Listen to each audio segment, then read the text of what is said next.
Élu par ses pairs le 17 mai 2019 avec 78 voix pour, une contre et 3 abstentions, Louis Vlavonou est devenu le président de l'Assemblée nationale du Bénin. En 100 jours de gestion, la deuxième personnalité du pays a mené des actions idoines dans le but de redynamiser l'administration parlementaire. 100 jours que ses acteurs politiques apprécient sous divers angles. Les 100 premiers jours, on peut dire que ça a été dominé par la mise en place des structures pour pouvoir conduire les travaux. Mais dans l'intérêt des populations, ce sont les ratifications des accords qu'il faut viser. Et on en a voté quand même pas mal. Quand il y a des projets de loi, des propositions de loi, ça ne tarde pas.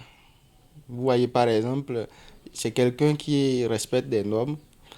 Imaginez-vous, dans les législatures passées, on se rend compte que pour installer les gens du COSLEPI et autres, ça prenait du temps.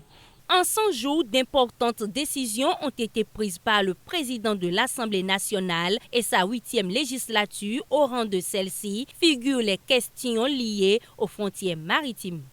Qu'à des moments donnés, nos frontières disparaissent pour faire une frontière Ghana-Nigeria seulement. On a voté des textes qui permettent aujourd'hui d'adhérer à des accords qui nous déterminent notre frontière normale.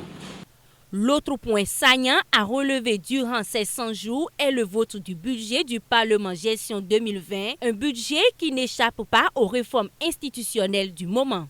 La particularité de la 8e législature est que ce vote intervient sous réforme. Dans le pays, il y a une réforme conduite par le gouvernement et que l'Assemblée elle-même se réforme. Donc, 100 jours de gestion de Louis Vlavonou, c'est l'installation en un temps record des groupes parlementaires des 5 commissions permanentes et la désignation des députés siégeant dans les parlements régionaux et dans les organes étatiques. Et l'autre chantier sur lequel le Parlement est attendu, c'est celui de la jeunesse.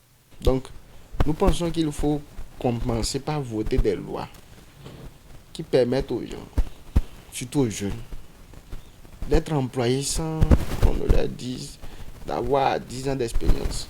On peut leur faire peut-être, on peut leur accorder du crédit pour leur dire, bon, on leur prend peut-être pour 3 mois d'essai, comme certaines structures le font.